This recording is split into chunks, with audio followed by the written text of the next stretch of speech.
नमस्कार। हम आज की एपिसोड शुरू करने से पहले रमना महर्षि की दो कहानियां सुनते हैं, जिनका कि संदर्भ हमारे पिछले एपिसोड्स और इस वाले से है। पहली कहानी, यदि व्यक्ति को सही से पता चल जाए कि पानी कहाँ है, तो वो अपने एफर्ट्स उसी जगह पे लगाएगा जहाँ पे कि पानी है, ना कि हर जगह जहाँ पे वो पहाड़ के ऊपर जाके गड्ढे खोदता रहे।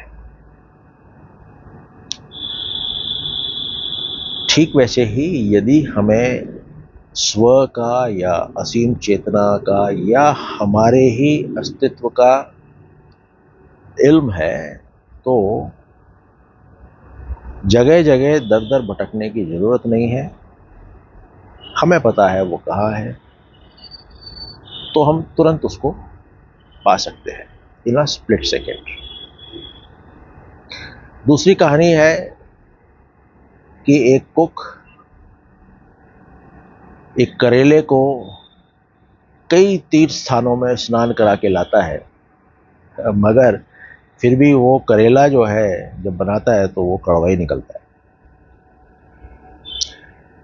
यानी माइंड जिस प्रकार का होगा उसके फल वैसे ही होंगे, और तीर्थों पे जाने से, वर्शिप करने से, पूजा अर्चना साधना करने से कुछ नहीं होगा। The key is the mind.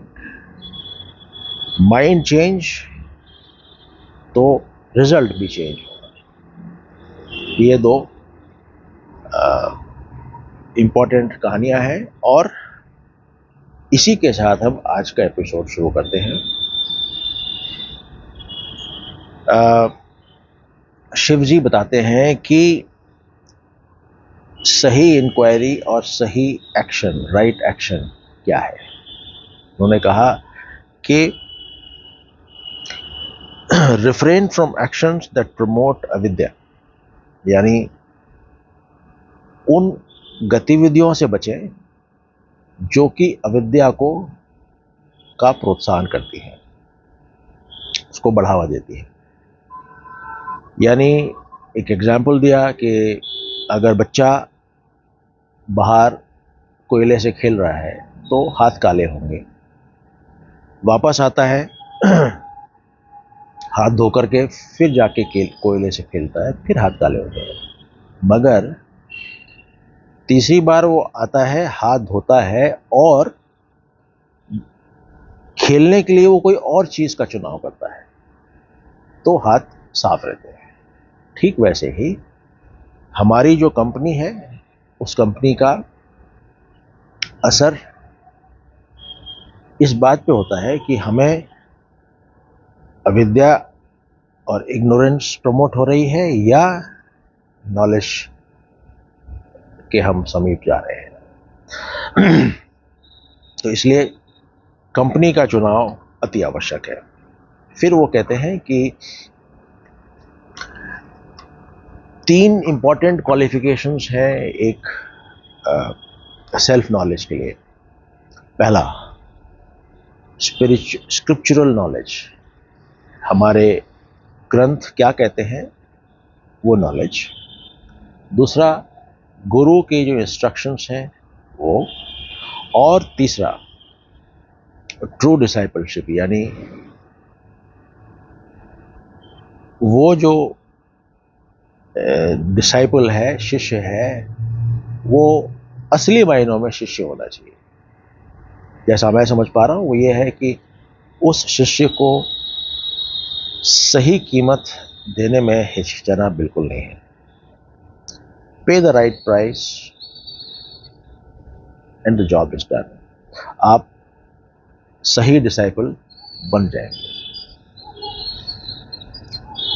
और जाहिर है जितने भी उसमें रोड ब्लॉक्स हैं उस रास्ते में उनको हटाना है। और ये कोई, मैं समझता हूँ कोई गलत, कोई डिफ़िकल्ट चीज़ नहीं है, क्योंकि हम जिंदगी भर यही करते आए हैं। अपने ऑब्जेक्टिव्स को परस्यू करने के लिए हम जो भी कंडीशंस क्रिएट करनी हो वो करते हैं, जो भी साथ लेना हो हम साथ लेते हैं। तो जब हम रोजमर्रा की जिंदगी में इस तरह से कर रहे हैं, तो ये जब हमारा फोकस अंदर की तरफ हुआ, तो उसमें हम क्यों इतना परेशानी महसूस करें? It is also the same thing. Focus change, result change, mind change. फिर वो कहते हैं कि जो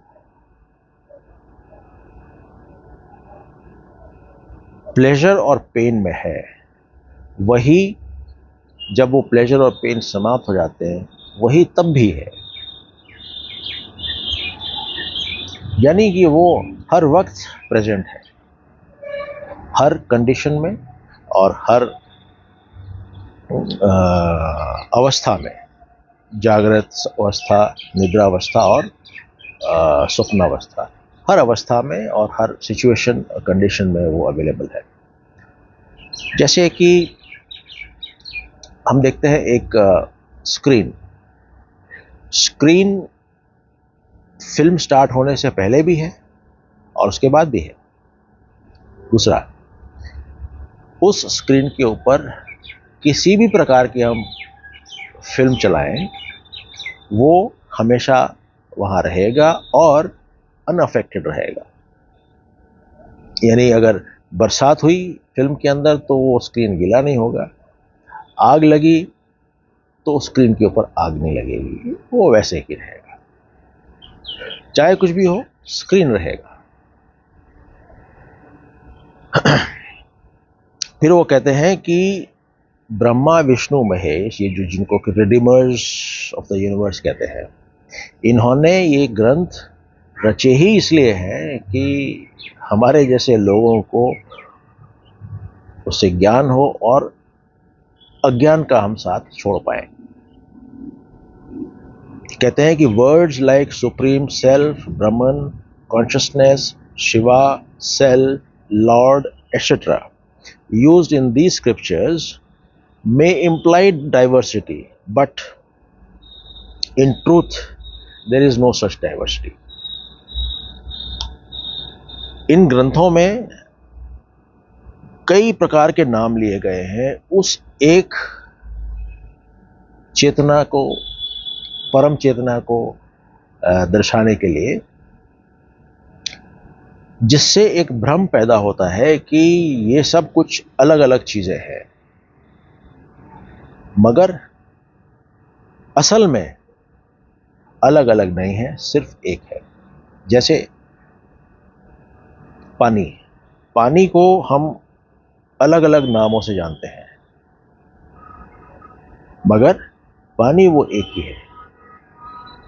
only one water is there, उसको अलग अलग नामों से बोला जाता है। फिर वो बताते हैं कि जो प्योर कॉन्शियसनेस है वो इस प्रकार से अपीयर होती है कि वो एक नोएबल ऑब्जेक्ट है, वो विषय है जिसके बारे में जानकारी प्राप्त की जा सके। तो जब इस प्रकार से वो अपीयर होती है, तब एक मोमेंटरी कॉन्सेप्ट ईगो सेंस का, यानी कि नोअर का, जानने वाले का उदय होता है। जब जानने वाले का उदय होता है, तब उसी के साथ साथ टाइम और स्पेस, ये दोनों भी पैदा होती हैं। किसी भी अपीयरेंस के लिए टाइम का होना और स्पेस का होना अनिवार्य है, क्योंकि टाइम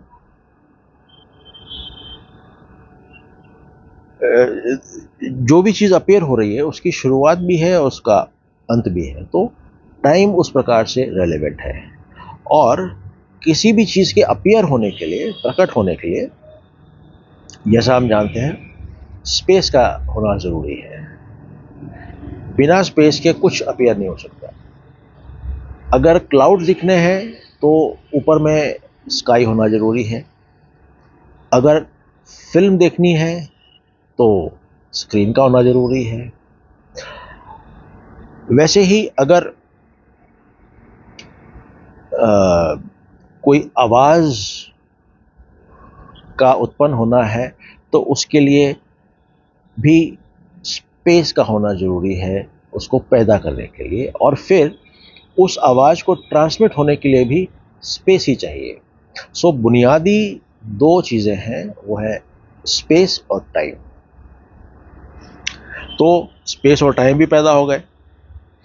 अभी ये जो नोअर का ईगो सेंस है, इसमें जब वाइटल एयर आ गई तब जीव का जन्म हुआ। यानी कुल मिला के ये होता है कि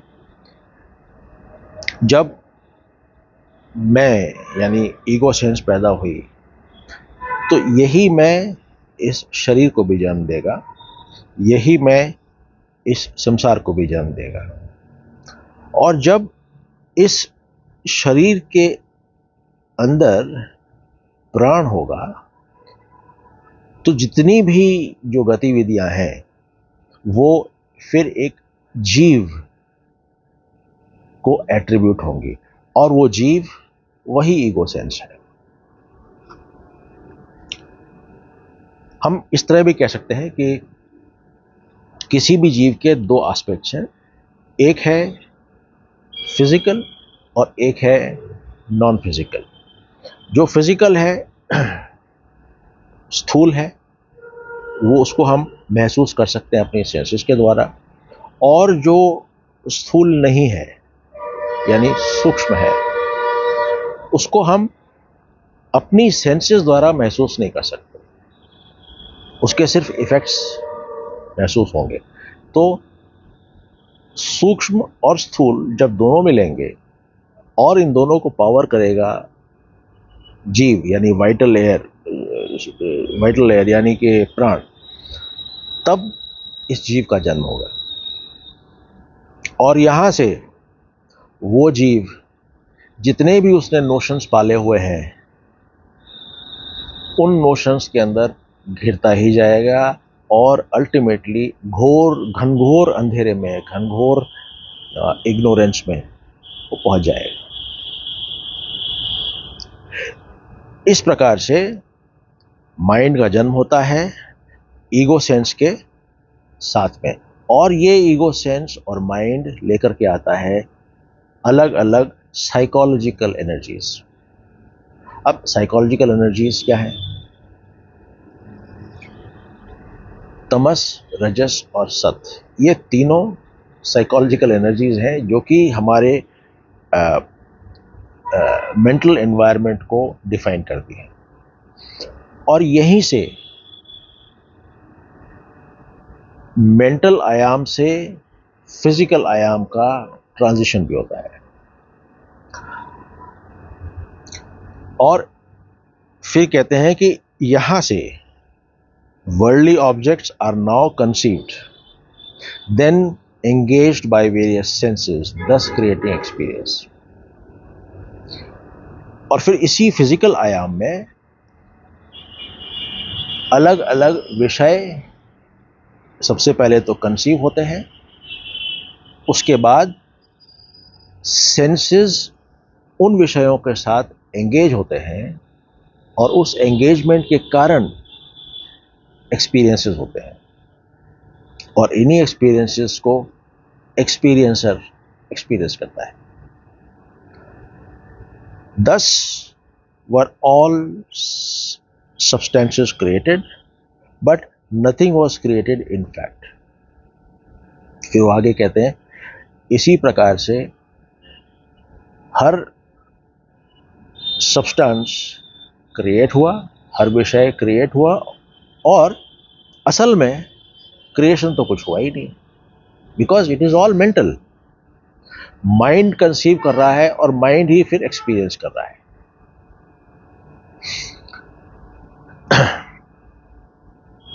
और फिर आगे कह रहे हैं these objects are same as a dream objects. स्वप्नावस्था और ये जो जागृत अवस्था है, इसके अंदर जो भी हम एक्सपीरियंस कर रहे हैं, जिन भी ऑब्जेक्ट्स को हम एक्सपीरियंस कर रहे हैं, वो दोनों शुरू भी होते हैं और समाप्त भी होते हैं। यानी they are born in time and space. और इसका मतलब ये होता है कि ये दोनों ही सत्य नहीं है, सत्य इन दोनों के पीछे है। फिर कहते हैं कॉन्शियसनेस यानी चेतना वास्तविकता की रचना करती है और इसी कारण से हर ऑब्जेक्ट में उसको वास्तविकता दिखती है। जैसे इन दोनों पॉइंट्स की एक कहानी पापा जी की याद आ रही है। एक गुरु शिष्य कहीं जा रहे थे, रास्ते में गुरु को प्यास लगी। उन्होंने कहा कि ये सामने ही नदी है, इसमें पानी भर लो। तो जैसे ही वो शिष्य वहां गया, उसने उस लोटे को पानी में डुबोया। सामने एक सुंदर सी लड़की नजर आई, उससे बातचीत की, बोला मैं तुम्हें पसंद करता हूँ। उसने कहा मैं भी तुम्हें पसंद करती हूँ। शादी की बात हुई तो उन्होंने कहा कि अब मेरे पिताजी से बात करो। तो पिताजी के पास गए। पिताजी ने कहा कि हमारे यहाँ प्रथा है कि लड़के को लड़की के घर रहना पड़ता है। उसने कहा ठीक है, वहाँ रहने लग गया। कुछ समय बाद पिताजी की और माताजी की मृत्यु हो गई, तो अब ये लड़का और उसकी वाइफ, ये दोनों उस जगह के मालिक बने। और इसी दौरान उनकी 3 संतानें भी हुई।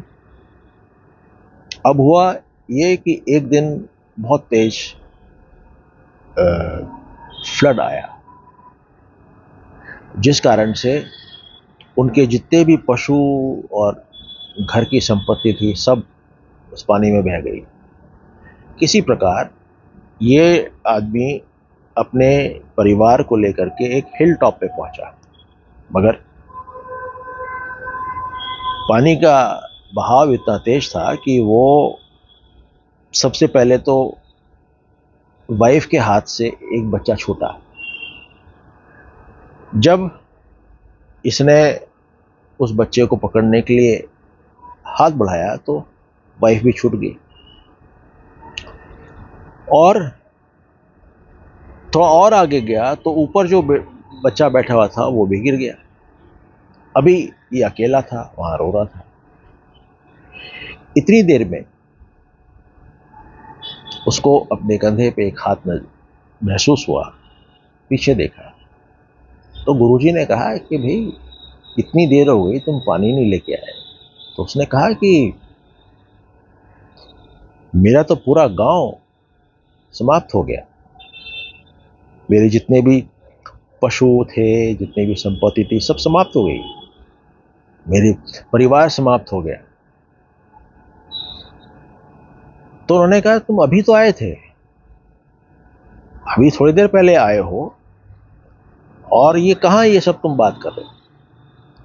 तब गुरु ने बताया कि यही हमारे माइंड की क्वालिटी है कि वो एक ताना बाना बुनता है और फिर उसी के अंदर सब्सटेंशियलिटी देखता है, उसी को सत्य मानता है और आगे बढ़ता है। दिस इज, और हम किस चीज को कितना सब्सटेंशियल मानते हैं, ये डिपेंड करता है कि हमारा लेवल ऑफ इग्नोरेंस क्या है। उस कॉम्बिनेशन में, सत रजस और तमस के कॉम्बिनेशन में किसका कंट्रीब्यूशन कितना है, ये डिटरमाइन करता है कि जितने लोग हैं उतने ही अलग तरह के कॉम्बिनेशंस हैं, अलग तरह के परसेप्शंस हैं और अलग तरीके के बिहेवियर्स हैं।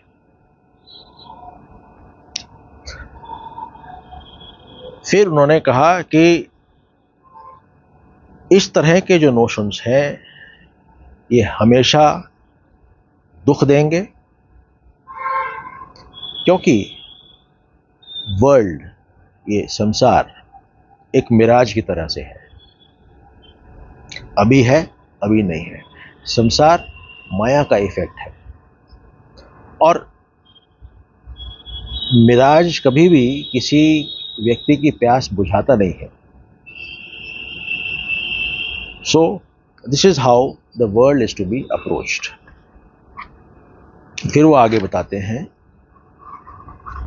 कि कंडीशनिंग की वजह से ही ईगो सेंस का जन्म होता है, और कंसीवर, परसीवर और परसीव्ड, इन तीनों का भी जन्म होता है। मगर कॉन्शियसनेस है वो कभी भी उसके ऊपर कोई असर नहीं होगा, इट रिमेन्स अनचेंज्ड। इस यूनिवर्स में, इस ब्रह्मांड में हर चीज, शिव जी से लेकर के एक ग्रास के ब्लेड तक, सब कुछ एक ही तरीके से अस्तित्व में आते हैं, यानी बिकॉज ऑफ द माइंड। जब इंक्वायरी होगी तब पता चलेगा कि इस संसार का असली नेचर क्या है।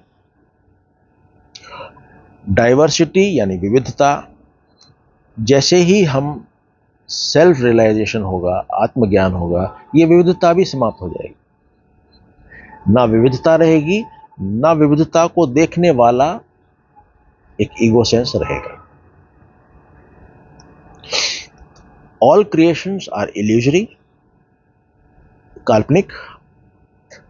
ब्रह्मंड का मतलब वो स्टेट जिसको कि इनफाइनाइट कॉन्शियसनेस कहा जाता है। इस ब्रह्मन और इनफाइनाइट स्टेट, कॉन्शियसनेस की जो स्टेट है, इसके अंदर डिस्टर्बेंस का मतलब होता है कि वर्ल्ड का एक नोशन पैदा हो गया, और जैसे ही ये पैदा होता है तो डाइवर्सिटी भी पैदा होती है। तो आज हम इतना करते हैं। यहाँ पे शिवजी ने जो जो वशिष्ठ ऋषि को बताया, आज ये समाप्त हो गया। कल से हम फिर वशिष्ठ ऋषि का वापस से जो वो राम को बता रहे हैं उसको सुनेंगे। नमस्कार।